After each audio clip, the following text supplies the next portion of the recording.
I'm going to stop the recording for the moment. Indivisible. Evening,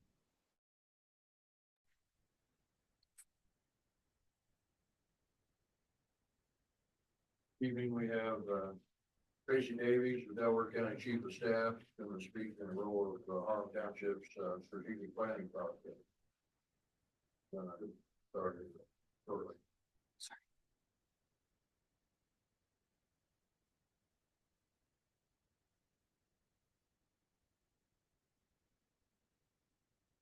Good evening, trustees. Thank you for having me here today. I'm Trustee Davies. I'm the county administrator.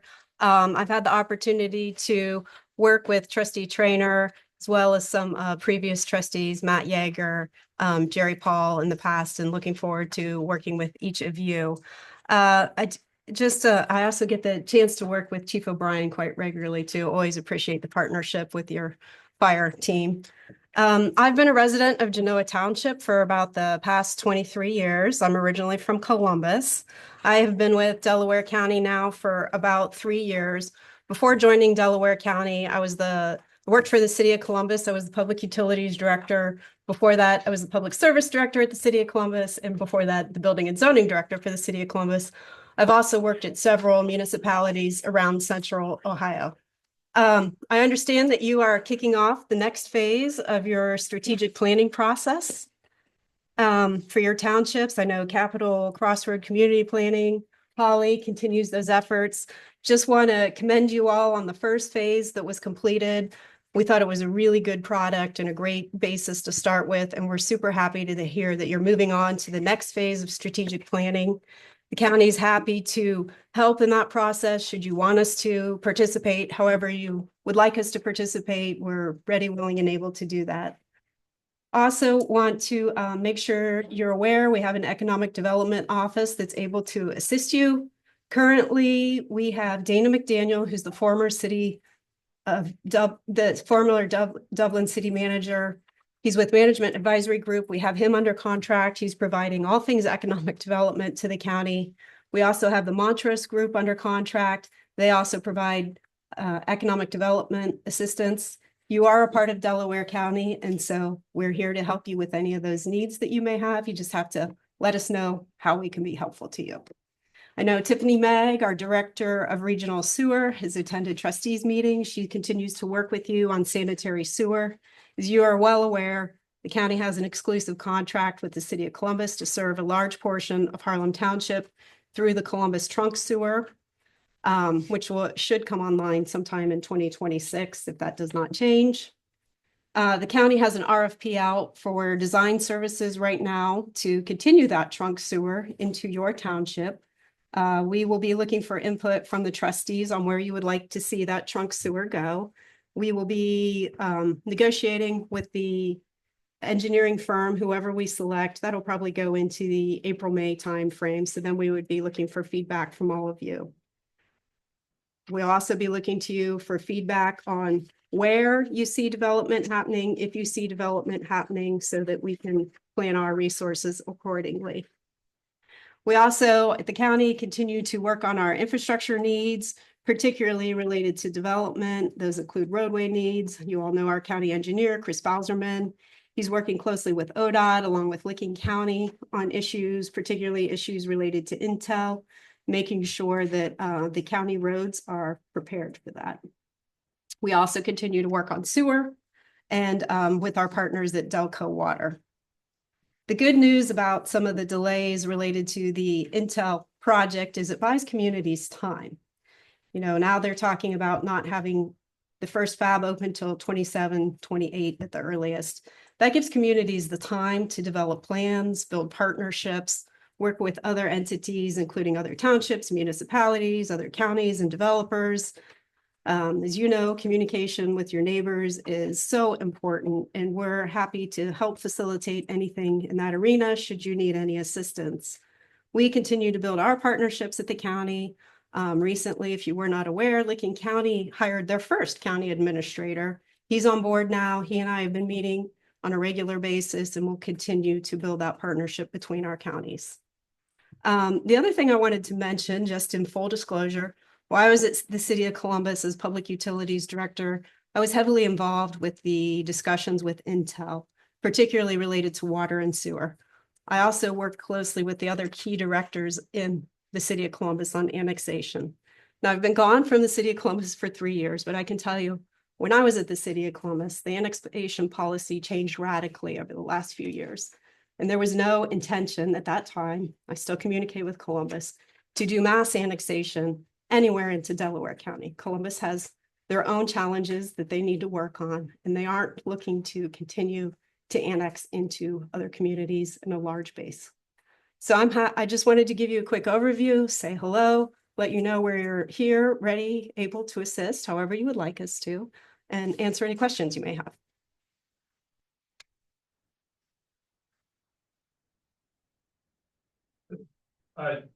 I've talked to Dana about coming alongside and helping us with the economic development plan.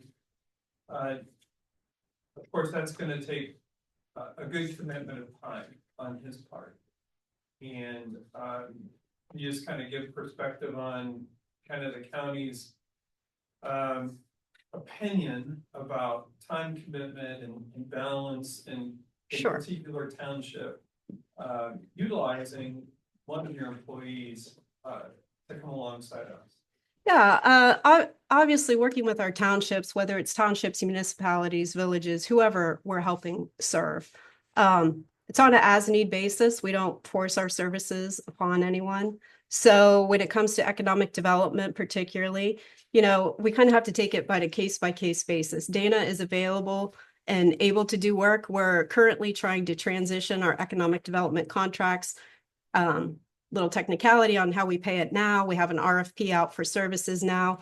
We assume Dana's firm will be one of the people submitting. Others may submit. It will be difficult to beat their firm, but others may do that. And then we will hopefully, whatever firm we choose, it will be based on a monthly allowance. Right now we're paying on an hourly basis. So we'll get X amount hours per week for a flat rate. So I think that Dana is able, or whoever it may be, to assist you with as many hours as you need, but not on a full-time basis. I know that you have your own team here.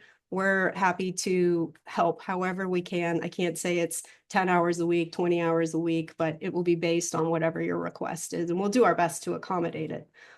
We don't have a lot of communities that are banging down our door saying, hey, we need help with this. So I commend you all for asking and taking the next steps with your strategic planning. I think that's a really wise thing to do, and I'm glad that you're doing it. Here,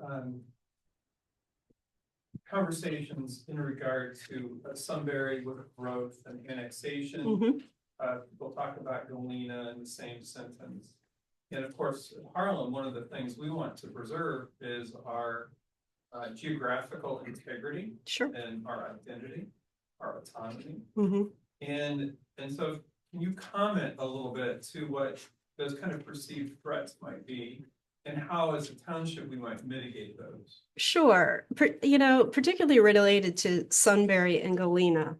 The commissioners have a very small process in the annexation very small role in the annexation process, particularly because most of it is a type 2 expedited annexation, which is limited to, I believe, 500 acres or less at a time. So the commissioners don't really have the ability to say yes or no to an annexation unless there's a problem with the application. That they're basing their review on technical merits, not whether or not they like it. So, we do talk to Sunbury. We haven't talked to Galena traditionally as much. Sunbury, as you know, annexed a pretty good chunk from Trenton Township. I believe that they have interest in doing future projects as well. I don't know exactly where those are, but I have not heard them in my conversations saying that, they're interested in coming down into Harlem Township and taking over Harlem Township. As I said about Columbus, I'll dovetail into Columbus. I have not heard from Columbus, whether it was when my time was there or in recent conversations with Columbus, that they want to massively annex into Delaware County. It would be difficult for them to do that based on several different things. Based on water and sewer. Right now, there is a settlement agreement, if people aren't aware, between the city of Columbus and Delco Water that outlines the service areas for each of those entities. We also at the county have an agreement with the city of Columbus that gives us the exclusive right to serve the majority of Harlem Township, particularly the southern portion. So typically when Columbus does annexation, they're looking to provide utilities. They also are probably not looking to annex anything that might be housing. Now, if there's a couple parcels that may be economic development related, I can't tell you how those would go. But that's why people do agreements when and if that time comes around. That's what happened with New Albany and with the Intel plant. Now, Columbus didn't annex into the Intel plant, but they provided water and sewer services. And as part of that, they did a economic development agreement with the city of New Albany so that Columbus could receive some economic development benefit for providing those water and sewer services. When you're in a city, having been the public service director and being responsible for snow removal for 220 some square miles, worst job ever, by the way, it's a very difficult thing to do. You look at the services you have to provide as a municipality. You have to provide police, fire, snow removal. And in Columbus's case, they currently provide trash removal for free. So you have to provide all of these services to your residents. And they want to make sure that they're doing a good job providing those services to their existing residential base before they're looking at doing anything else. Wish that our maintenance guys were here tonight because both of them are former Columbus employees who worked at snow removal. Yes. You're emphasizing the importance of good partnerships with our neighbors. Absolutely. So that they're not surprises that Yes. occur in our daily lives. Yes. Can you speak a little bit to TIFs and to the county's attitude toward TIFs? Sure. And the concept of, I want to call it adversarial tipping, encroaching into other townships or even municipalities. Yeah, so I probably know enough about TIFs to be dangerous. That's not my area of expertise. I rely on our economic development and legal teams for that. But what I would say about TIFs, the county, at least in my time there and in the more recent years too, I think there's this misnomer that the county goes out there and does all of these TIFs. That is not the case. We've got documents showing how many TIFs we have done throughout the county. When we are doing TIFs, we are looking at doing TIFs related to, okay, there's a development. We know that there's going to be an infrastructure cost. How are we going to recoup those infrastructure costs so that so we aren't having to pay that solely out of our general fund? How are we recouping costs for sewer needs, for roadway needs, anything that might be needed county-wise? That's typically what we're looking at. We generally are not supportive of residential TIFs. We don't see those as a positive thing. We think that it's taking money away from potentially schools, depending on the type of TIF. It's also potentially taking away from social services needs. You know, generally, if you have a subdivision, I'm making up a number of 400 homes. In those 400 homes, there's probably somebody who's going to need services from mental health, DD, any of the other agencies that might receive funds through county taxes. So the county is not looking to blanket TIF areas. We look to communities to take the lead on that. There are some entities that prefer the county takes the lead because they might not be able to manage a TIF. There's a lot of paperwork, for lack of better words, a managing of a TIF that you have to have somebody who has the experience and expertise and ability to manage a TIF.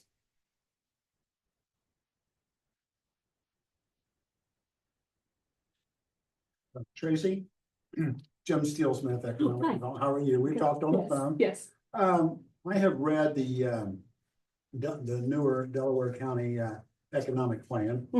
A couple questions on the implementation of that. Trying to think back, all three commissioners signed off on that, is that correct? No, they were presented a copy of it, but they did not pass or accept the Okay, so economic development strategic plan. So who accepted? Well, it was done for the county, so I guess you could say we accepted it on behalf of the Economic Development Department. We accepted it, but there was no formal, No formal, normal formal review or resolution through the Board of Commissioners. so just the Economic Development Department Yes. did it? Yeah, they did it in conjunction. I mean, we're all know what's in it in an agreement, but there was no formal acceptance Okay, of it, but there was. which is agreement. pretty common for those. Yeah, okay.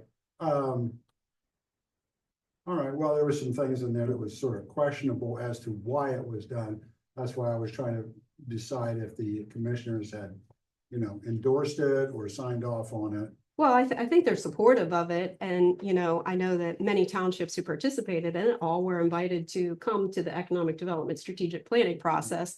They were all invited to the rollout, able to make comments, give feedback. I don't believe I received any from you, but, Yeah, I don't know at that point if the trustees have received an invitation. I can't speak on that. well, I know Monica Connors, our former economic development director, has been here and spoke to the board at times. Yeah, I was here when she spoke, but I don't remember. Mhm. Anyway, that's fine. I was just trying to get an idea of where that came from and how it became Mhm. what it is. I don't want you to misinterpret my statements. The commissioners are supportive of it, but there was no formal acceptance.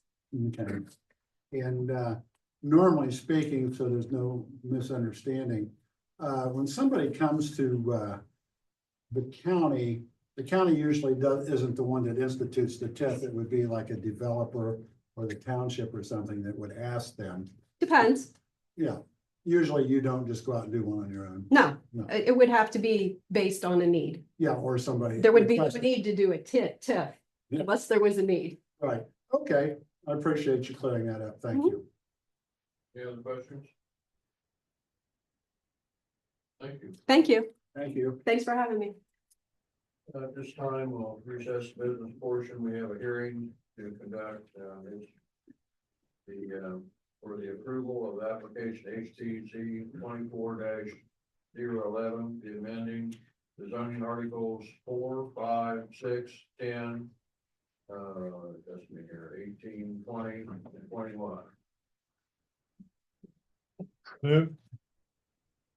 So move. Or second. Well, is there any discussion on this? Yeah. Go through the packet. Yeah. None from me.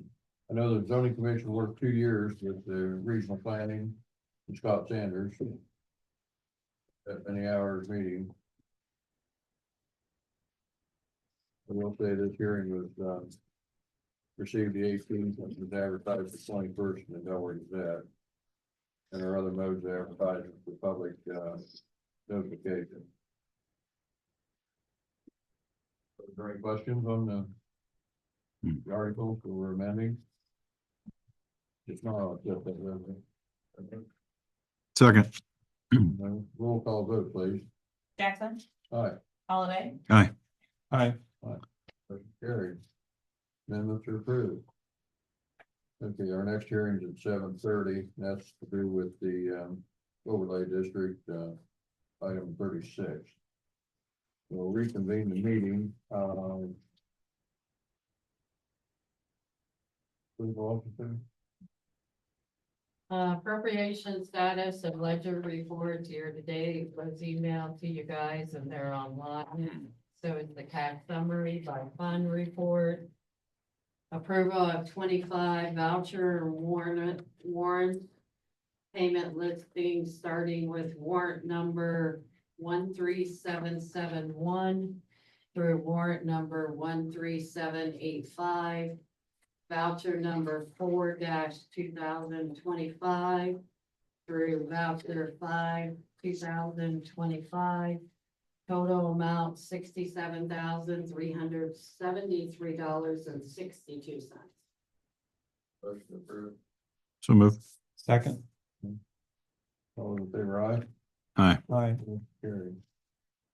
I will, just a comment, I was reading through these reports and it caught my eye, the capital improvement fund, which in January stood at 0. And I questioned Lisa about that because we wanted to set aside funds for capital improvement over the course of the year. And she clarified that those funds would be distributed at the end of this fiscal year. Yeah, right now they're in 910 transfer of general. It's the last line in the general fund. And it says transfer out and it's got 200,000. Okay. And we'll do it at the end of this year. Just in case we have an emergencies that we need that money. Copy. So, I just wanted to offer that up, in case anyone had a question in their mind. This is the way I had a question in mind. So thank you. you're, Anything else? yes, sir. Okay. We don't have a time yet, we want to discuss with trustees, the, approving the mileage for ODOT. We have to do that annually. It's really only 24 miles. Just shy, I'm getting the official number here, 23.558 is the, correct mileage. That was an increase here a year or so ago when we took on the, development down Harlem Road. Hmm. Is there a motion to approve? So moved. Second. All in favor, aye? Aye. Okay, motion carried. Now, you want to talk about the Governor Foundation? Yeah, there were two things here. One, at the last Parks meeting, Ed brought up the possibility of extending the, ability to rent our field from Monday through Thursday to Monday through Friday. And he would like the trustees, to consider that and if possible to approve that. His comment was, it appears that the fields are used by residents mainly on the weekend and that those evenings through the week are more available. And so I wanted to put that in our agenda for discussion. I don't know if that requires a vote. Well, I Or don't know, verbal. I always felt that we need to make it available for the residents, the kids in the village here, the townships, the ones that are using it, biggest part of the week that we're agreeing to, there are quite a few of them outside the township. Hmm. So, I don't know, I'd like to see our local kids take advantage of it if they want to, So so that's my feeling. I'll leave it up for you two gentlemen.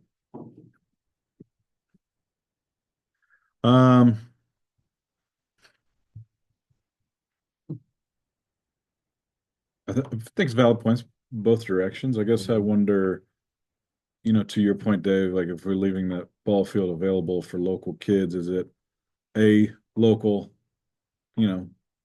father and son or mother and daughter that's going out there and just throwing a ball, and do they need a field to do that? Or is there, local team sports that we're not including in the conversation? I think Ed, who visits the park on a regular basis, may want to weigh in on this. There are three groups that would like to use our diamond on a reserve basis. All three of them used it last year, but Monday through Thursday. But in order to accommodate their interest, and these are primarily Big Walnut School District youth. We're talking 8, 9, 10-year-old boys and girls. Sometimes you get up on your feet and you just lose track of what you were going to say. Does that ever happen to anyone else? No. Okay. So anyway, what they're offering is enhanced maintenance of the facility, dragging it, keeping the weeds down, lessening the work for our staff. And they're willing to go even a little further, which we could discuss at another time. The field, my observation, is used very infrequently by residents. It's just good to hear the crack of a bat in a park. I guess that about covers it. I wish Jason was here to give us input on the maintenance that these folks are providing, if he's feeling it's beneficial or it's kind of in his way, kind of thing, you know what I mean? Well, with Barton Notice, it was definitely beneficial. Yeah. They would keep the weeds down, Mhm. they would drag it. They installed the bases, Right. permanent bases, for the bases. Um, You know, they rake it out after they use it, so that it's, oh, this is what I wanted to say. They're only using it during the hours of like, maybe 6 till 8:30 or something in the evenings. So all day it's open. And on Saturday and Sunday, it's open to residents. And has anybody specifically expressed interest in using it on Fridays? Is that what are they asking for it to be available on Fridays as well? Actually, that was my idea because we were having trouble divvying it up for everyone's usage Monday through Sure. Thursday. And the last edition is a girls softball team coached by township residents and Hatchels, Chad and Melissa Hatchel. So that's a local connection. So is it your sense then that you have 3 groups? Now and you're gonna move from 4 days to 5. And so 3 of the 5 evenings are going to be taken. Is that fair? Well, one of the group would like to use Monday and Wednesday. So 4 of the The 5. other one Tuesday and Thursday, and I'm suggesting that the other So all 5 evenings. would, yes, that's Okay. correct, would use Fridays. And then amongst the 3 of them, last year, they cooperated, so if someone wasn't using it, they would flip flop a little. But all of this is registered on our online calendar with Ashley Okay. Thanks. and posted in the park on the bulletin board. Johnny, I think I'll say first. Really, I would just ask that you, hold open the week of the Harlem Township Day, because we do a lot of the tent setup on days before. Sure. The Bob? event's on a Saturday, days before we set up. I was just curious what other townships do. Were you gonna say something? I was just gonna say, wouldn't you call Ashley, Johnny, and say, hey, we need this week free on the calendar? Yeah, just I block it don't up. know if we did. Okay, Yeah, I think they gave us. we the date. ought to be able to handle that administratively internally. Yeah. But yeah, if we wanna kind of explore what other townships do or think about this, That might be a that's good fine. idea. Get feedback from Jason. Mhm. There you go. There's no rush. Yeah, We're not gonna Oh, run out yeah. next week to play baseball. be able to find it. Yeah, no, there's crazier things that happen, I'm sure. Yeah. Actually, these groups are scheduling. They're scheduling ahead. Some I have gotten emails from all of them already. Well, I mean, it's hard to find fields to play. Right. It is, there's not a lot in the local area. They're all taken. Personal opinion, I mean, additional Yeah. research might be interesting. Yeah, it's But, hard. I mean, the schools are all what's taken it for hurt games.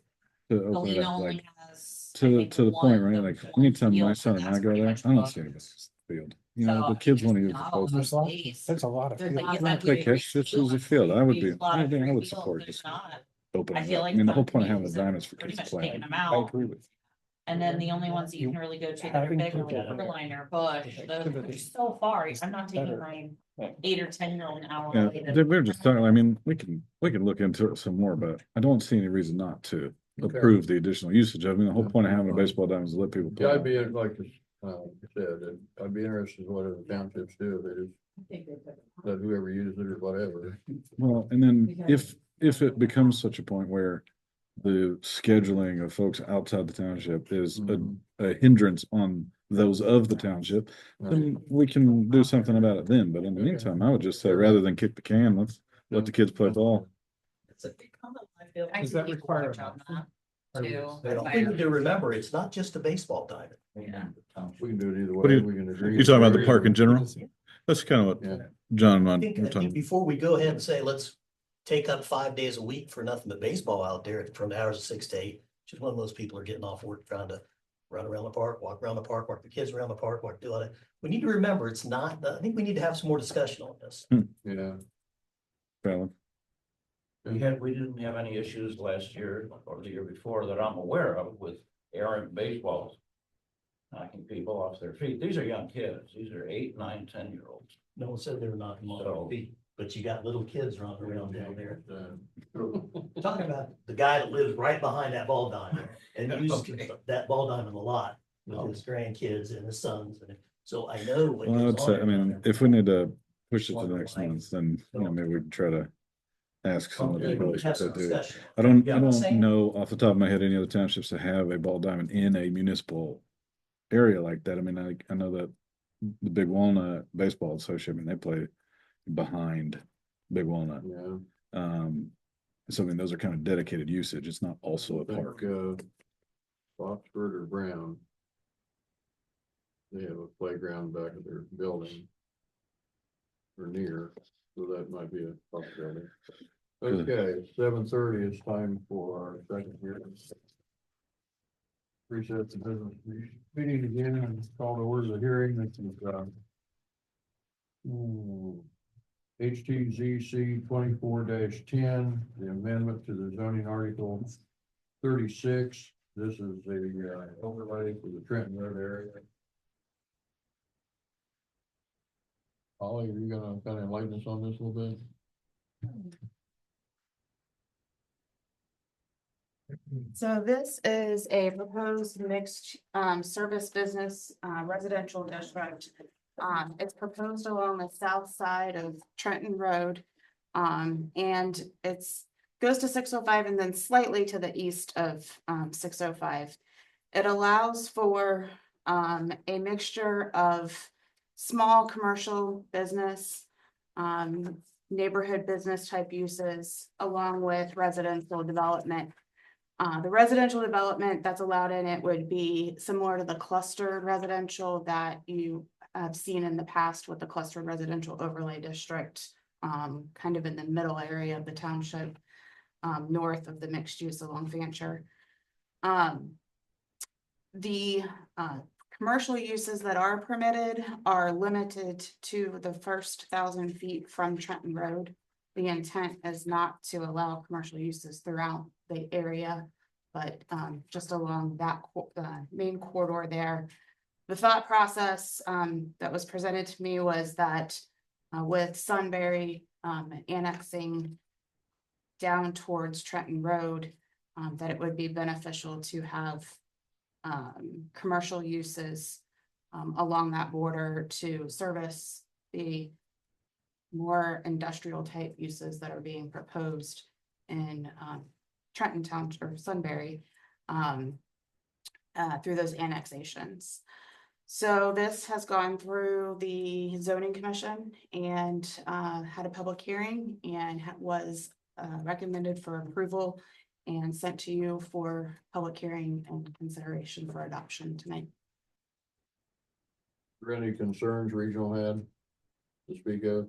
They had a couple of different concerns, which most of them were addressed. I think there was only one or two that were not addressed, but that was all taken care of through zoning commission. They went through them line by line. Megan, do you remember which? There was one that I think we did not. The commission did not change. I don't remember off the top of my Yeah, head. but most of them, 90% of them, what regional planning said was changed. Questions? Does the public have any questions on the subject? Not, we'll call for a motion. So moved. Second. Okay, have a roll call vote, please, Ashley. Jackson. Aye. Holiday. Aye. Trainer. Aye. Okay, thank you. Thanks, Ellie.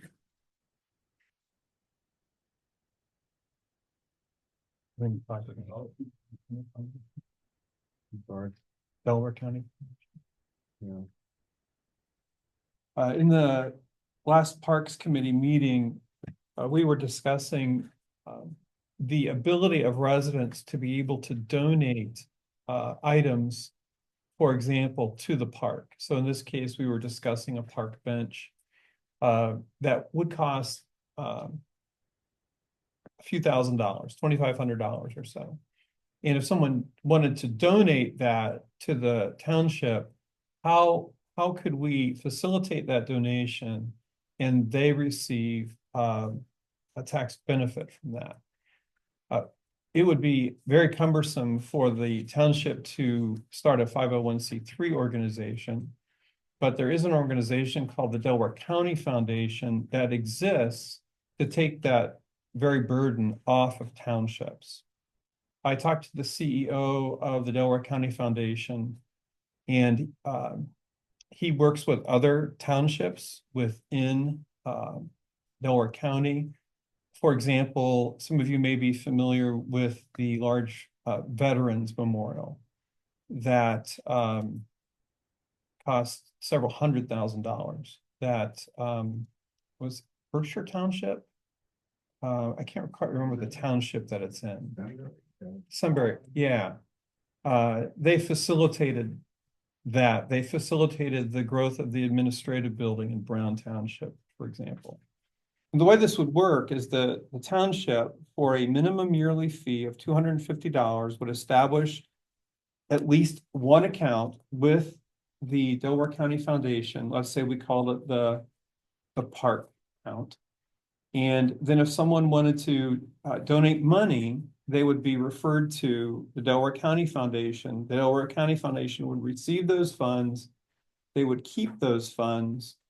And then when we wanted to expend those funds on a particular project, we would spend the money, and then we would ask for a reimbursement from that fund. We could ask for that reimbursement electronically, and that check would be mailed to us within a few days.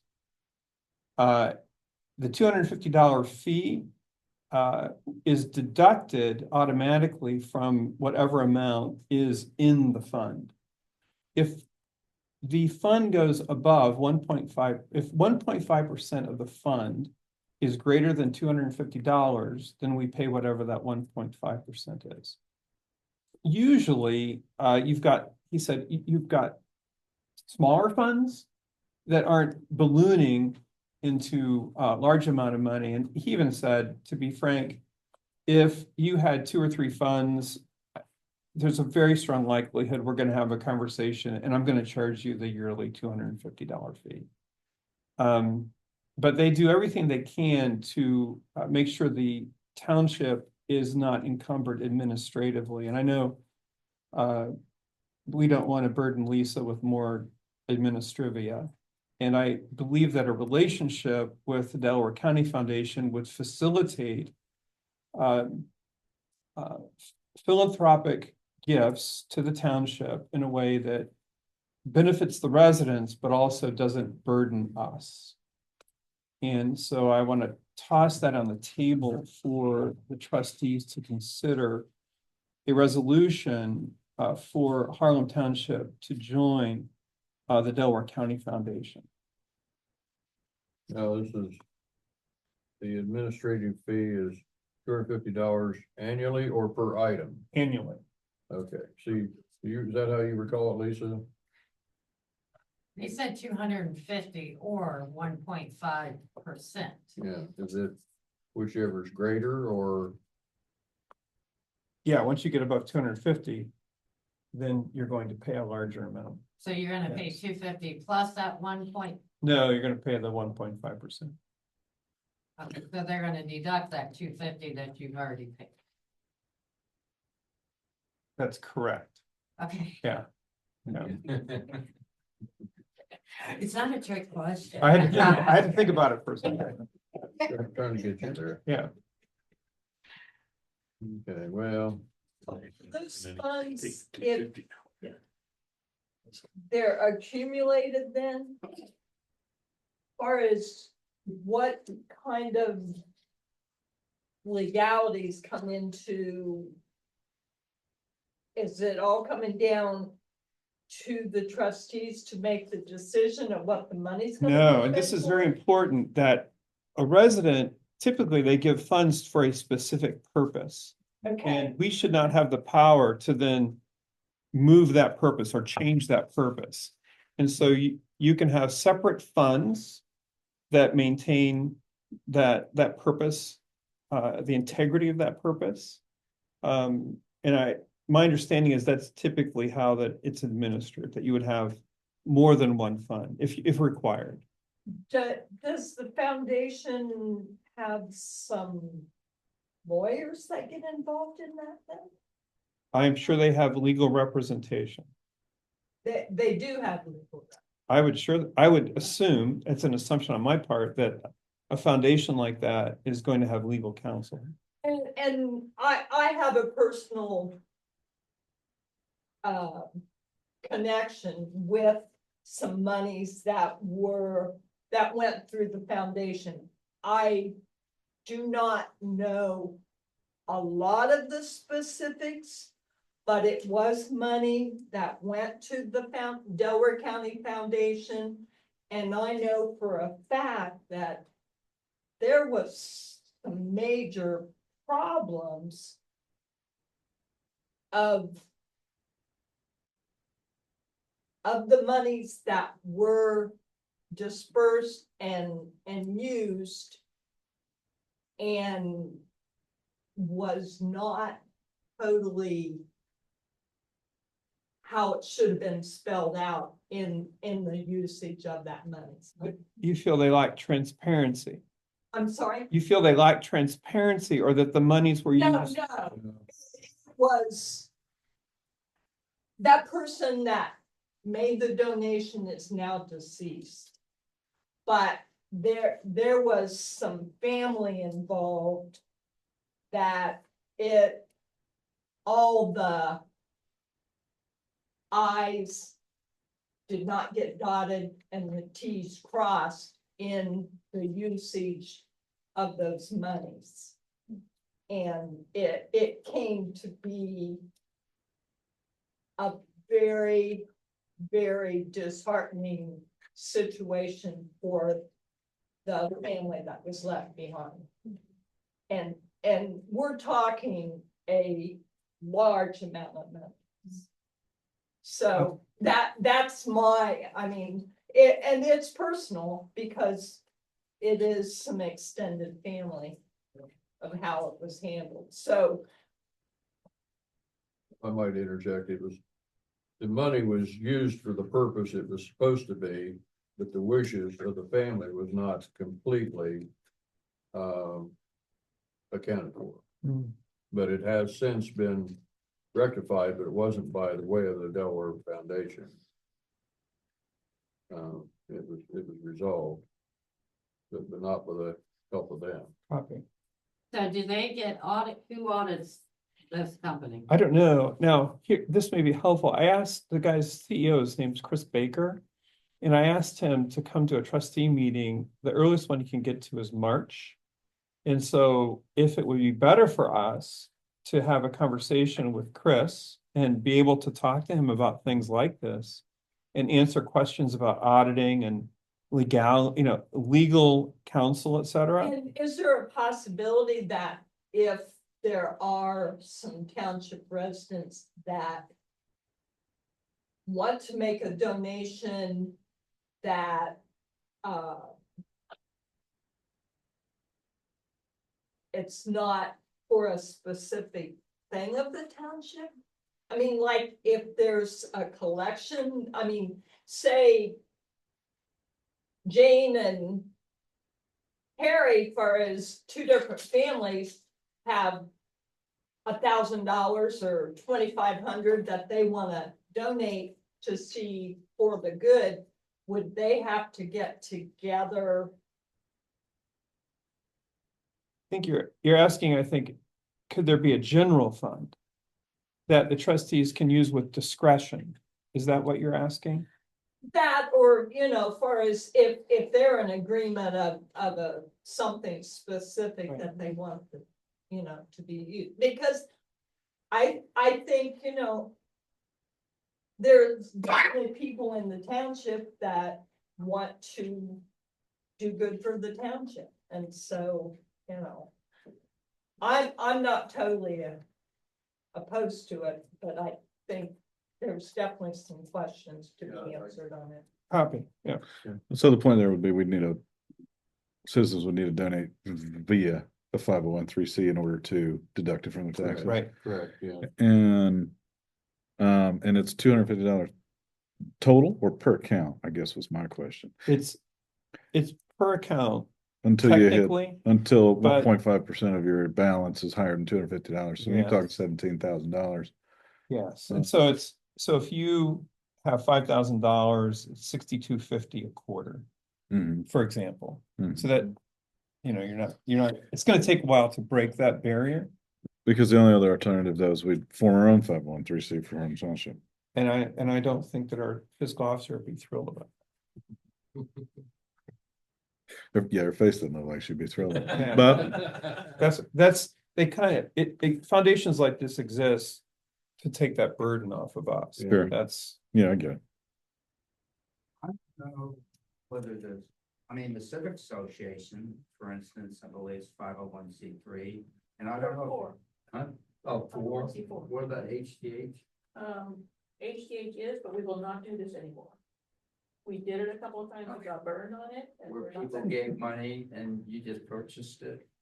Yeah, Oh, Yeah. okay, that's. but we did not always get full amount of money that was promised, and we're just not gonna do it anymore. Yep. She said, okay. I'd say probably put it on the agenda for March. Sounds good. I do have one question real quick, because I think it'll be something that could come up. You said that they can say what they want the money spent on, like a bench or a swing or something like that. So are there parameters written in so that somebody can't say, I want a fountain in the middle of the park, where a fountain doesn't belong in the park? yeah, I think the assumption here is that they've had a conversation with the Parks Committee. And there's some agreement about Okay, the use of funds. But this is a good point. This happens in church life a lot. That people will say, well, I'll donate, but I want the money to go for X. And once you start down that path, you're in deep trouble. yeah. Fountain's a great I idea. know Big Walnut has had that happen. Somebody hit the lottery and they donated all the funds that they donated a huge fund specifically for the band, which was great, because I was in it. But it didn't benefit anybody else, so I didn't know if there were kind of parameters, they had to go about it a certain way, so it was just kind of a question, because that could get crazy. And would we pick one person to talk to the donor? So that way we are aware of what they're donating, and we're not relying on Delaware County to keep it straight on how much donation money that we have in our account. My understanding is that this is available to us electronically online, that we would have purview.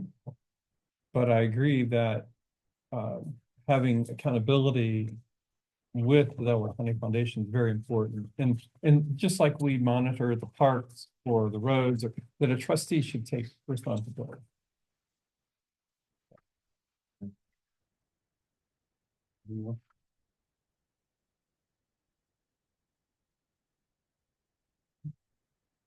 Did you say we're tabling?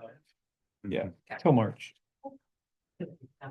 So are we inviting the fellow to come? and- He's already invited. Oh. Yes. okay. March, And he's coming to the March meeting. Chris Baker.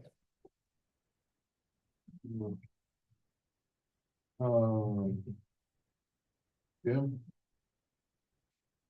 All righty, I don't have with you, yeah, I'm up to me already. picking things up there. All righty. Last trustee meeting, we talked about, me meeting with Tiffany Mag. As Tracy stated, they're working with, still working with engineers and, getting estimates. So that meeting has been postponed. I've talked with, emailed back and forth with Tracy. Sometime in February, we're gonna meet, get some basics and then start following that through in the next few months after that. Not only on the stub coming in, but also get their thoughts on in the micro area where the sewer goes across east to west on the southern part of the township. So that's been postponed till February. The trustees should have the TIF documents to discuss and work on tonight. Pete Griggs did those for you. should be in your folders. Our department's been, Economic Department and Development has been working with the maintenance people and discussing different options on removing the balance of the concrete plant. That's on a motion later on tonight also. On the economic side, just a lot of things I've already been talking about. Interest rates have stayed higher than was anticipated. So that has slowed down smaller developers. However, we have not seen a slowdown on the larger developers on their planning and land acquisitions. It is actually ramping up as soon as the New Year's vacation was over. It was dull for a few days and then all heck broke loose. So they're on the move. They're still out there. There again, like I said, it's the smaller developers who don't have as much access to money as the larger ones do. The larger ones, it doesn't seem, I'm sure they're being prudent with their money, but it doesn't seem like it slowed them down. Just an interesting economic comment was, I follow a lot of this, and for some reason from my past life, I still get this. The government tracks apartment rentals, and every quarter they put out vacancy rates and what's going on in apartments. Because of what's going on in this area, especially in Sunbury, with the massive amount of apartments being built. It was interesting that in this last quarter of last year, the vacancy rate on apartments went up to about 9%.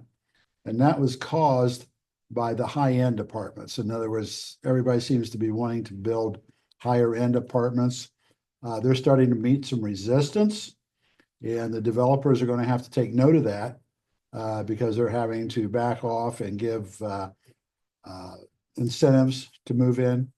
I checked up in Sunbury, everything that was available in Sunbury averages from $1,200 to $1,400 a month for a one bedroom, which is considered on the high end.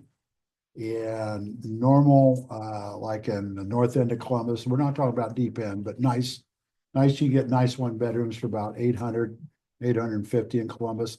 Those are all 100% rented.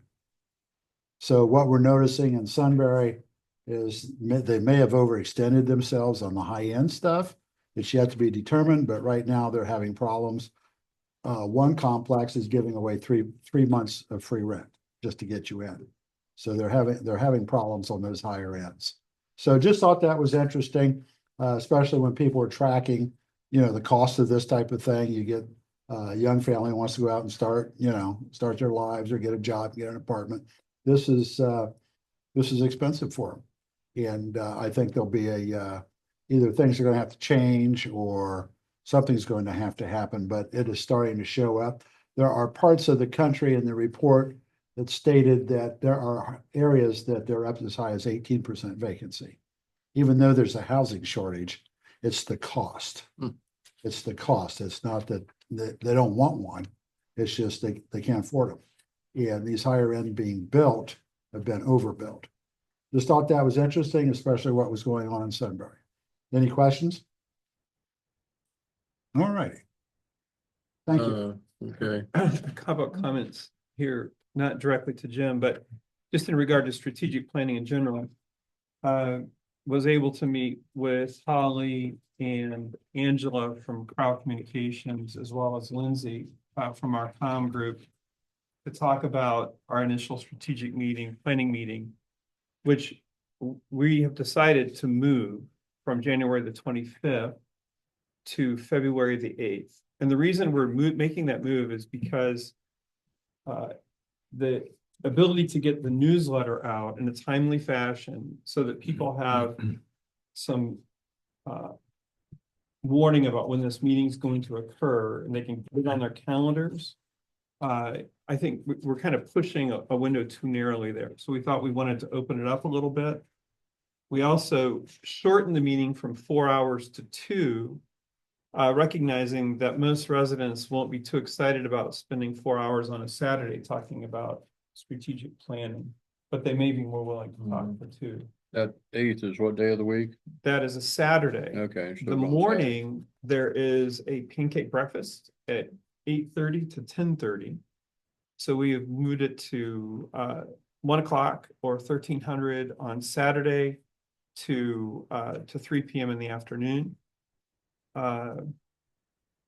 We are wrestling with location right now. Okay. I think the Grange actually has a little bit larger capacity. So we're gonna talk to Steve a little bit about, can we get the technology that we need to have in the Grange? Mhm. And he seems confident that we can, so that we can record that meeting and be able to have it for residents that aren't able to attend or can only attend virtually. Recognizing that a large part of that will be group discussion, a small group.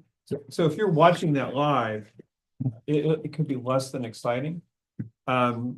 However, I think it's good for us to be transparent and provide residents the opportunity. So that's kind of where we are right now. Holly, other thoughts? You covered it all. I'm really happy that we narrowed it down to the 2 hours. I think having residents' attention for longer than that peels off after 2 hours. So happy about that. And I love Angela's ideas for gathering comments. So I'm excited to see those. And that's providing. After the initial Saturday meeting, are you gonna roll into a weeknight meeting from then on, or haven't got that far? We will have key times when we meet with the public. I would say probably evening. But we're also looking at doing a steering committee too, to help with that, help guide and give a gut check to everything that the committee's doing. That would meet more often than the larger public meetings. Okay, you arrived at some sort of guidelines for the steering committee? So what I'm working on between now and next week are guidelines for it. The one thing that I suggested that we do is take applications for the steering committee, that they be provided blindly to us. And that we review them based on the questions only and no demographics and no names to it. I suggest that we find members that there's a balance on the committee, that is some that are not as haven't participated as much in the past with public engagement. And then also some that have had more experience with development and government activities, to balance that out so that we don't have just the same, group of, however many people we decide on, 5, 7. Yes. So once you set the committee, will all the committee meetings be public? Yes. Well, they have to be recorded. I'm just asking, we have other groups doing their private gig things, so. Yeah. Yeah, An important thing here is, I think the committee, it has no real authority. There's no vote on the committee. It's truly a steering committee to provide input into the process as we walk down this path. is there records, minutes gonna be kept? Yes, Lisa. The trustees voted that any committees that meet, that it has to be zoomed and recorded, Yeah, Great. so. And we'll generate minutes. okay, thank you. Ed? Steve, you had a comment about, you were fearful of participation and size of the room. Well, I think you're gonna have a lot of people that are gonna wanna participate, given our past experience. And given the fact that we now have good communication going out on a regular basis, so people are well aware that this is gonna take place. I don't know what you think might show up, but I wouldn't be surprised if there weren't hundreds of people wanting to participate. That is something we have to think about. Yeah. I think that's a good point, and we have to think about the You have to see, alternatives. yeah, you have to see what kind of results you get that first 4 time. hours. Maybe you could do, as we did once in the past, Holly, is do 2 hours on the same day. Mm, We are asking for RSVPs So we would need to make sure we have a big enough room that to accommodate a large crowd. And then we can decide based upon RSVPs. We need to. So how are you gonna solicit for RSVPs? We could use some sort of software like a Google form or Eventbrite is a popular one, but it would allow people to self RSVP. So then we would collect that in a big spreadsheet and understand how many people there would be. So that's something you would be announcing in the newsletter that would go live when the newsletter comes out? I think that there actually should be, I'm sorry. I think there actually should be, since this is something that we'd like people to pay attention to, kind of its own solo announcement first through our email list. Then we reiterate in the newsletter, reiterate the RSVP, and then we can continue to send out reminders. So I see an RSVP link in all those steps. What if people have a hard time with computers? How are you guys going to, like the older generations, how are you going to handle that? If they want to come, but So they're not really good at computers. Folks, RSVP for the community meetings that were held here. Yeah. And it was all done through Google Forms, and I believe we also set up a phone line where people could call in and leave a message. It was just a random Google number. We can do that. That would be very. Yeah. I think that would be helpful, Yeah. because I do have a lot of people that call in and say, I don't know how to Yeah. get to Google, Yeah. to Google. Yeah, so, and. So I've had those calls. I don't know how to get to Google Google. on my computer. And actually transcribed it too, so. That's great. Yeah. Yeah, that's great. I think that would be very easy and it's something we would include in every step of announcement, Yeah. email and print. So, John, I think you would, it's not practical for the kind of meeting I think I understand you want to have. You really don't want to Zoom that live, but you can use Zoom as we did previously to use it as a recording method to capture the meeting, and then it's a piece of cake for Ashley to post those single or multiple meetings out there. Yeah, and Angela, our communication specialist, she suggested that it not be Zoom. I wouldn't Zoom it. Correct. Record it and make it available for later viewing, but not, because people would want to participate then and it's hard, it'll become too cumbersome for people to hear. Yeah, it just doesn't like, the dynamic isn't good. Just think, trustee, about logistics to be able to record that for them if you have it in a larger facility. We have the cameras here. We do not have camera or capability at the Grange, nor do we have a larger facility. Right, we think we could get that capability at the Grange. But if we ended up moving to a place like the church, for example, then we'd have to wrestle through that. They did that though. They did. When they had the meetings at the church, there was Right. one that showed the panel over here and then the crowd, and it gave it pretty good, so. Whatever you guys did, I wasn't here for that, but whatever you guys did for that, I think worked really well. We did that. Okay, well, that worked really well, because the videos are clear and you can hear everything. I think we'll just have to be agile as we get a sense for interest Yes, and move accordingly. I agree. All right, anything else, Lindsay, on communication while we're here? No. Okay, thank you. Excuse me, John, have you and Holly come up with a structure of the committee or the strategic plan? How is it structured? You have steering committee from the citizens, is that correct? Right. So who are they giving their comments to? To the facilitators, which is Crossroads and Crowd Communications. Okay, then what do they do? We will compile it and provide a report that the trust will be presented to the trustees. Okay, And we'll go through public meetings too. right, okay, I didn't understand how you Yeah. did the structure. Okay, anything else on that? Thank you.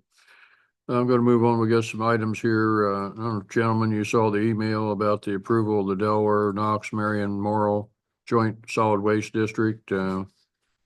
we've been furnished with a resolution dated 1/15/25, resolution 25/0115T006.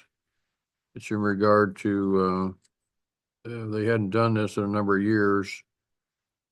So, and they're asking for us to make a decision by April 12th, so we've got it before us now. If you saw the charges, they were charging $6. They hadn't charged that fee since 2012, but they were asking for an increase to $7.50, so I didn't quite understand that one.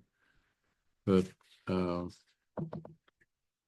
I have no problem with what they're doing, and I'm in favor of approving the plan. It's a 5-year plan. Well, I guess I'm curious, like, what are they servicing? Well, they supervise the collection point, well, the one thing in Delaware, and then they transfer the trash to, I believe, Bell Fountain, the landfill. But what trash? Like The our stuff that collection center, everything is picked up in this township is required to go to Delaware, to my knowledge. regardless of carrier, because Yeah. in Harlem Yeah. Township, the citizens choose which. And that's a whole nother thing I'd vendor like they to wanna bring use. up in the future is I'm wondering if we shouldn't discuss again one trash hauler. Because Genoa, so forth, they're for a quarter are getting what, $60 a little less, Bob? It was. Yeah. Sunbury, we just saw in the paper tonight that Sunbury's in the process of rebidding. So that should be interesting. And I think I saw another entity, I saved the ad, I don't know who it was pre-bidding. But currently, I won't name the carrier, but I'm paying $138 a quarter. Yeah. But the only thing about it, I put it out and it goes away. You know, it's $100 for no trash cans. Of using their trash cans, and I'm paying $100. Yeah. We're paying 80 in Sunbury and we provide our own cans. I wonder. But they break down. Get involved with none townships and bid it. Possible. Anyway, what's your gentleman feeling on this resolution? I would, I mean, I'll make a motion. I think we have to, you know what I mean? Not a Okay. lot of options on this, so I'll move to pass it. I will second that motion. Okay, roll call, please. Jackson, Aye. Hollis, Aye. Trainer. Aye. Okay, motion carried. We got that that's on. We have the approval of the contract for the demo of the silo. And to answer your question, Lisa, the other firm wouldn't return a call. I think they were here and it was debated on doing it back then. And they're over it, like they're done with Harlem Township. You know, so this Cowood Gravel was the only company that responded. Is that correct, Jim? Yeah, I made several calls to the other company, and I even know somebody that works on them. They're not. Yeah. Are we concerned about any of the other costs associated with in the notes at the bottom of the bid, EPA survey, things like that? Well, I saw that and I don't. Jason's not here. He and I have been discussing the contract and what needs done. Actually, we're going out and look at it again when the snow clears a little bit. Those notes at the bottom, a lot of those need to be worked out with Colvin. And what, you know, some of them are a little harsh, some of them are NAs, that type of thing. And I think the contract, those will, before it's signed, those will be needed to be okayed by Jason or crossed out with him. So, am I understanding this correctly that we asked 2 people to provide bids, only 1 provided a bid, Right. but that's all that those are all the inquiries we've made. Yeah, so having gone back to my previous life, I did research other companies. There's not a lot that I feel are capable and or have the history that if something goes wrong, you understand what I'm saying? There's a lot of them out there that are only 2 and 3 years in business. So we were trying to look for names or people with experience. And those two had the most. Some of the others that I talked to, you did not get that good feeling when you talked to them. I mean, when you're talking about insurance and responsibility and those type of things. So this is how we ended up with these two. But we only have one, Mm-hmm, We talked to two, but we only have one bid. yes. correct. Now, And- I and can so- go back to those ones we didn't like, that we didn't like. From And, experience. and we're talking Central Ohio. Yes, I know I would be personally more comfortable if I was looking at 3 bids for a job of this magnitude. I understand that we were having a problem finding. Because of the silo. You have to be careful. Even if you came to me, Jim, and you said, hey, we've got 3 bids here, that gives us an idea of a span of cost. But then you said, but I recommend X. I would feel more comfortable with that, looking at cost comparison. I see. So basically you're wanting. Okay, I was looking at it as being a responsible contractor. You're wanting, something that shows a range of bids. Even though we may not, we're just wanting them for bidding, we're not really considering them to do the job. For a job of this magnitude, I think when you get more than one bid, Yes, that gives you a grasp of about where this, is this a reasonable bid or not? And at this point, I don't know whether this is a reasonable. We bid. felt it was reasonable based on, what Central Ohio Contracting had given us before they crapped out. Mhm. You see what I'm saying? I do, It's right in Yes. the same ballpark. yes. How long is this bid good for? Just about up. I did call them and tell them we were having a meeting tonight. Okay, We'll get back to them. I mean, it says it's good for 90 days. It was given to Jason December 13th.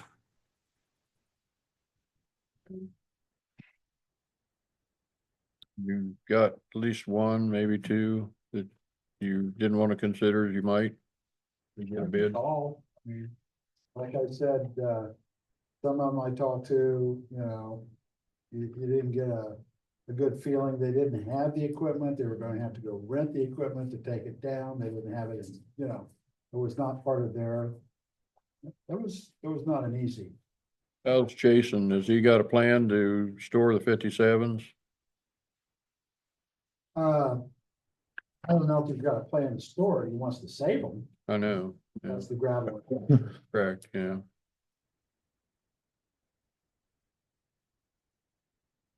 If you want, we can put this on hold and get on the phone so that we can get out, get out there. Well, to be prudent, I think we need at least one bid, in my opinion. One additional. Yeah, to see where we're at. I mean, Okay. I'm familiar with the bidding process in the first part we did. So I know this firm, I don't believe is far off base. But, just to be cross our Ts and dot the Is, unfortunately. No problem with that. Like I said, I was just trying to work on the functionality of it. Yeah, I understand. Well, and to get it moving.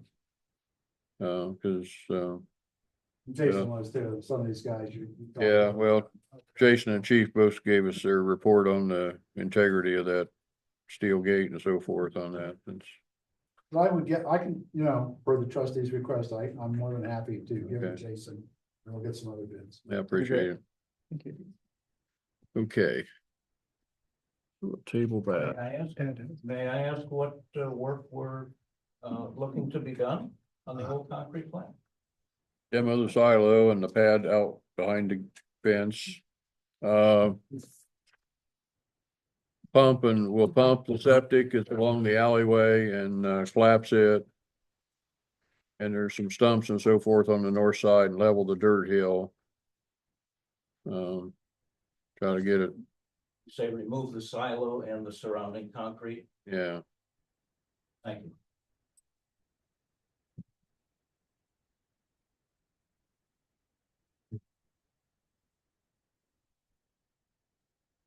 Mike, you want to go ahead? Yeah.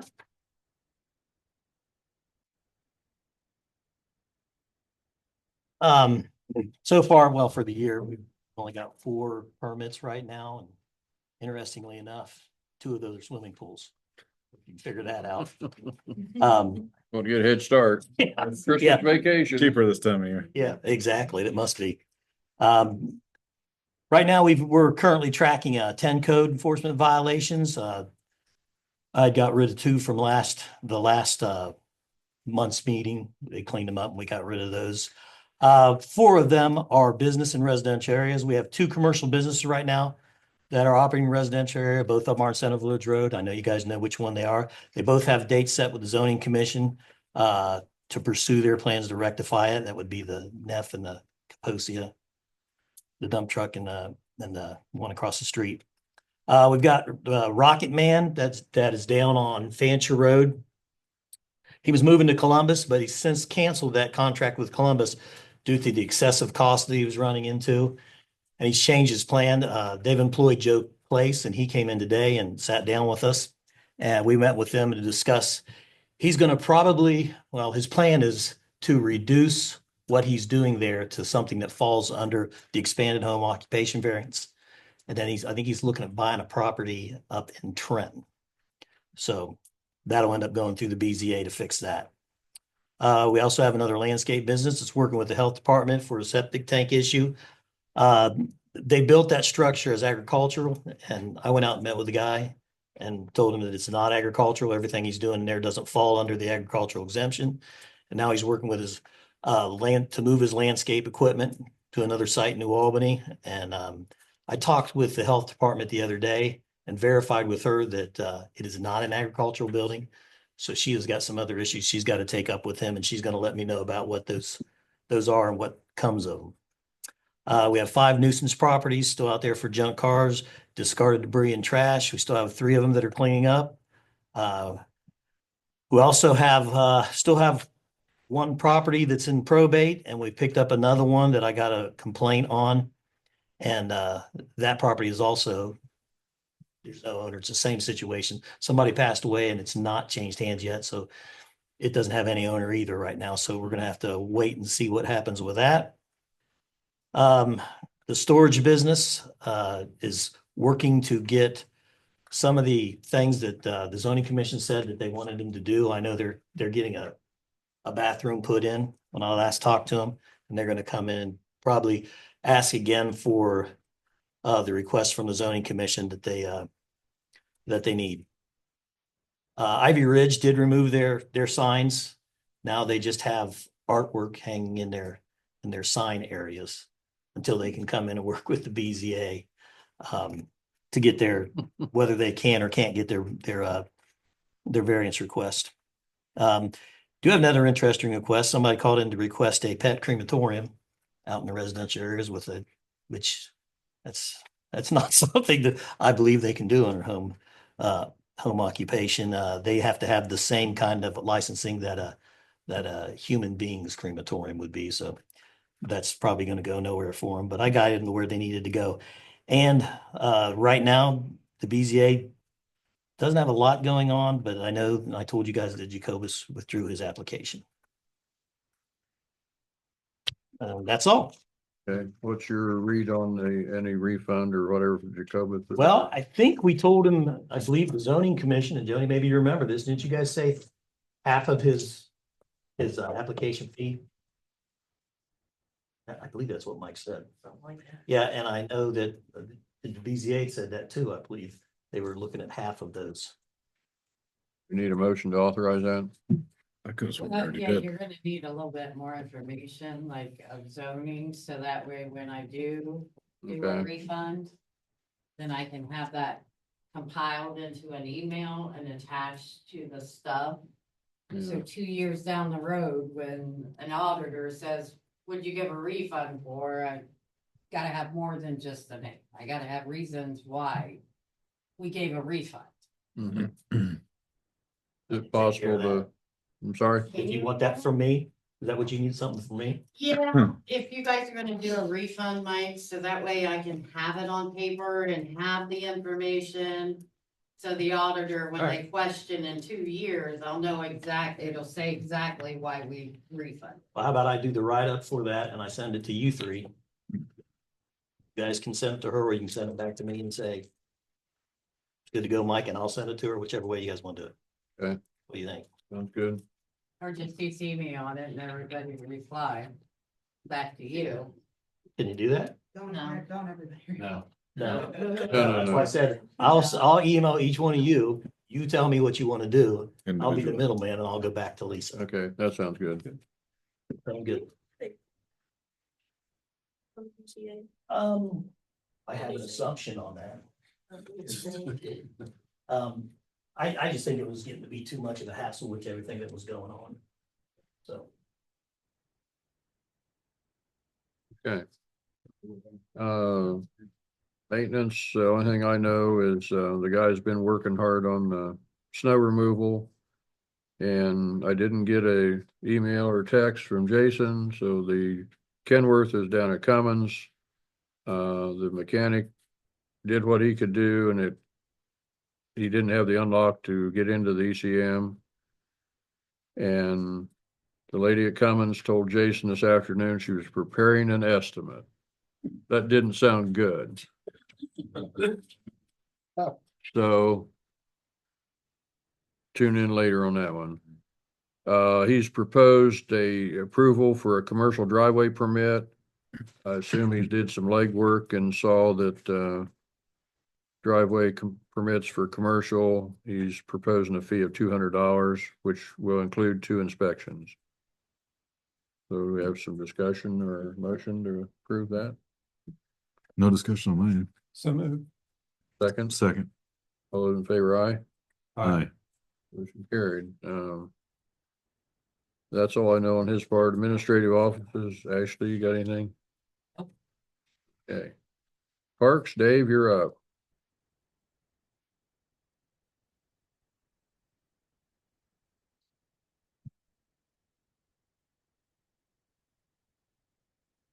Dave Snyder, Harlem Township. I'm speaking here as Harlem Township's representative to the America 250 Ohio Delaware County Harlem Township Committee. Giving you a quick update on this. Let's see. Put on your Wayback Machine apparel here, because 250 years ago, we're heading toward April 1775. And it's coming really fast at us. We have Paul Revere, Concord, Lexington, Minutemen, and the Revolutionary War will be in full force. It's the events that are going to bring about the Revolutionary War are already falling into place here, and it's been a very long struggle for the colonists to try to deal with things, find resolution. They haven't been able to. So we're there here really fast. And part of this is we're going to start with events under the America 250. We have activities. One of the things that I'm looking to do here in the last week of May or first week of June, we're going to have a date in there selected. We're going to have our first open house at one of the cemeteries where we have Revolutionary War veterans. We're inviting people to come in and see Revolutionary War veterans' graves.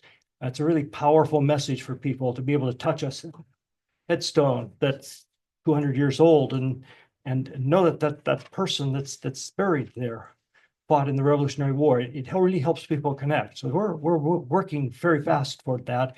And this means that we're going to have a lot of information that we're going to be conveying to people in different ways. On social media, we're going to be letting them know about the open house, and we're going to be very careful to let them know that when you come to our house, you play by our rules. We're going to find a way to put it a little more diplomatic, but that's the most important thing here. And beyond that, we at our meeting Monday, we talked about a couple of other things that are, I think, of interest and big picture. So I'm gonna slow up a bit here. In January, here in about a week and a half, the Ohio Township Association is having their annual conference, and they have lots of symposium, forum sessions and things. One of them deals with management of cemeteries, and it's standard stuff. One of the things we talked about on Monday was preservation, management of cemeteries. If we're expected to manage our cemeteries, so it'll be there 250 years from now.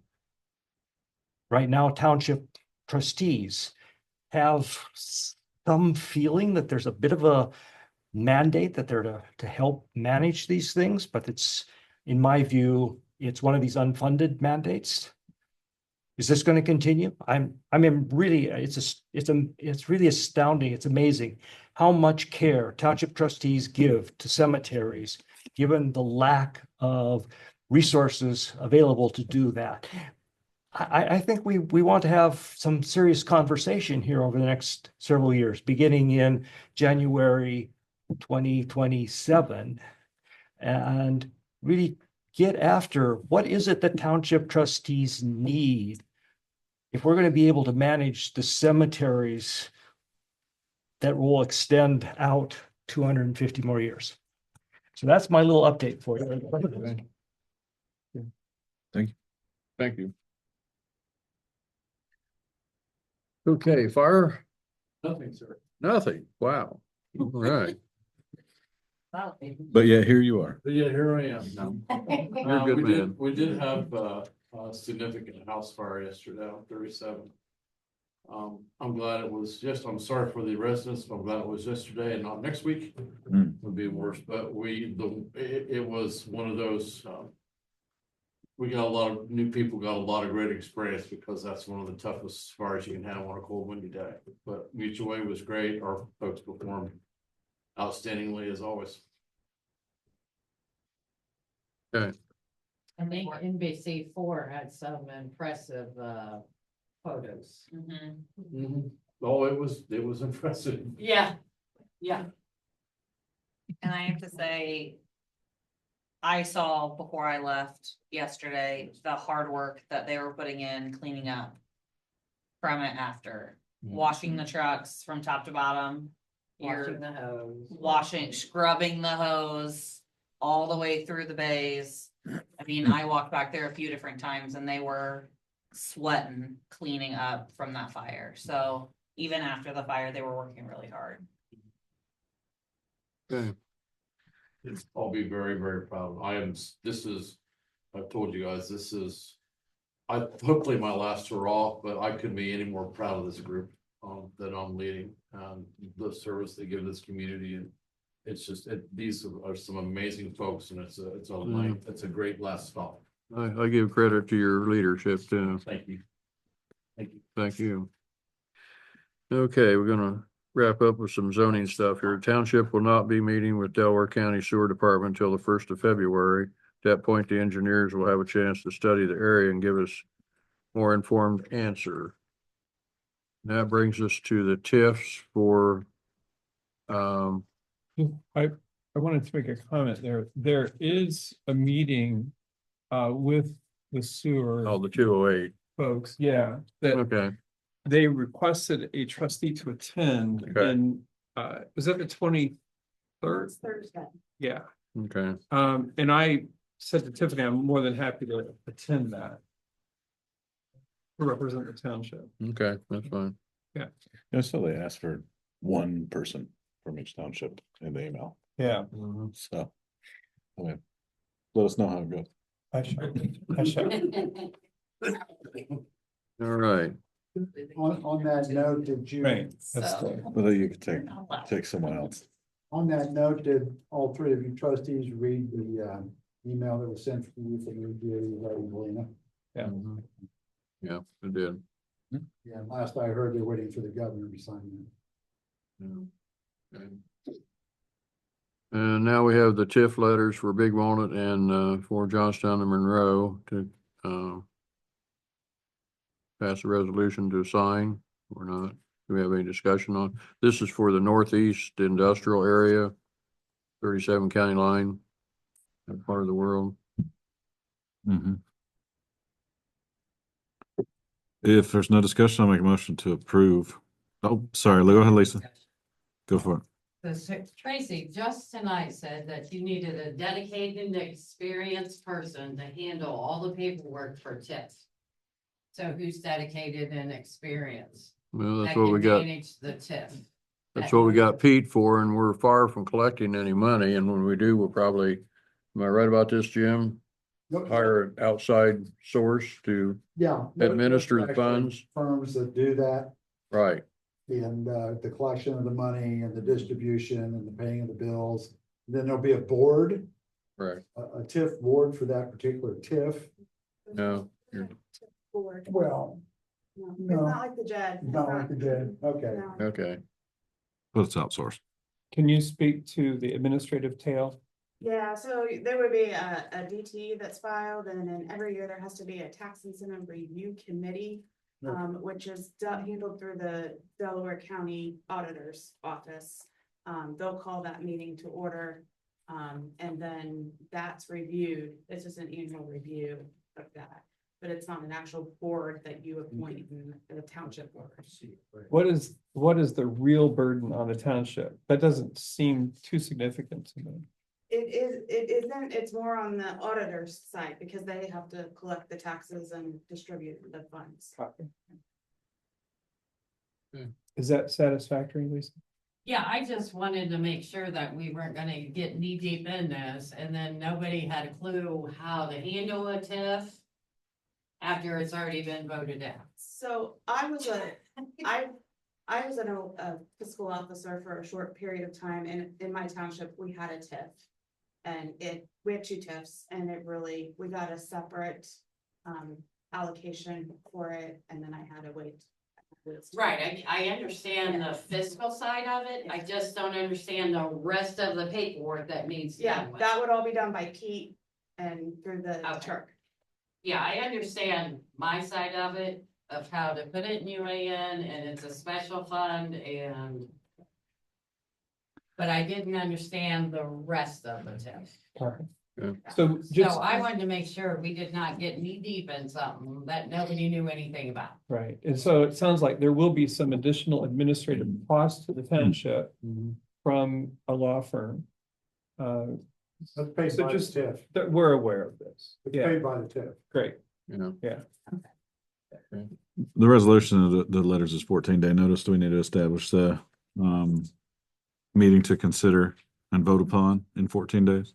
Or would we do that at the next regular meeting? it has to be, You're voting TIF on a has to be- 14-day letter to go out now. yes, we're doing that. Then after that period is expired, then you'll vote the TIF in. Yeah, my question, are we scheduling a special meeting for vote resolution on the TIF passage, or if we'll make that part of? In this case, it's gonna have to lay until March. Okay, so that'll be on the March meeting. That's right.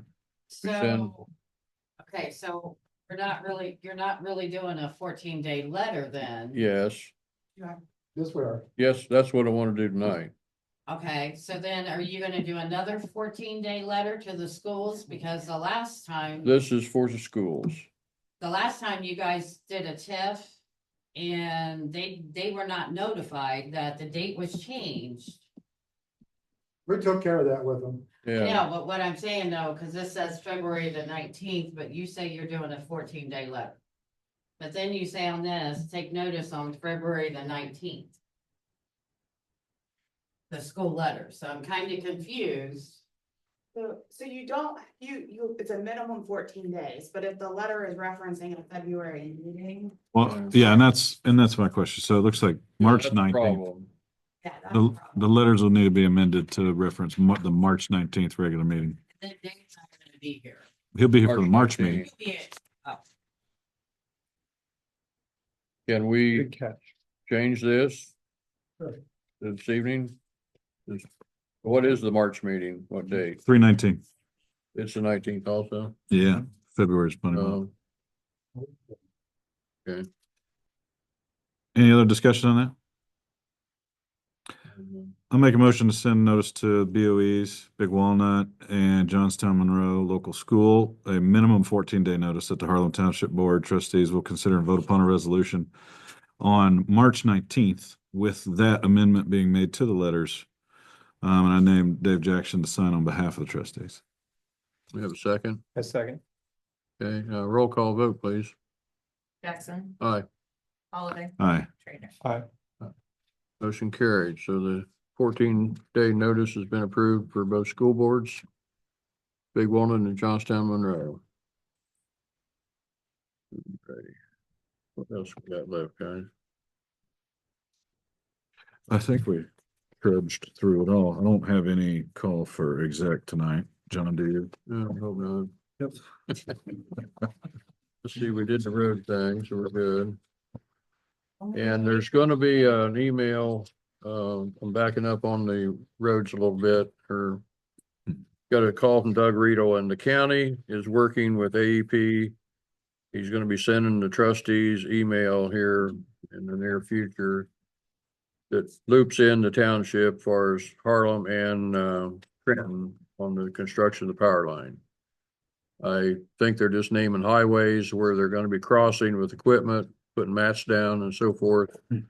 But he wasn't very detailed in what was going on. But that was the second phone call I got about it, so. But he guaranteed it'll probably have it ready for, he may be here in February. If not, it'll be March for sure. So. Ashley, have we missed anything? I don't think so. Looks good to me. You're good? Any of the public have anything before we close it out? I'll ask for a motion to adjourn. So moved. All those in favor, aye? Aye. Being adjourned. Thank you, folks. Oh, we got some signatures here, guys. I got a stack for you right here, Dave. I think John and I already worked through that. Well,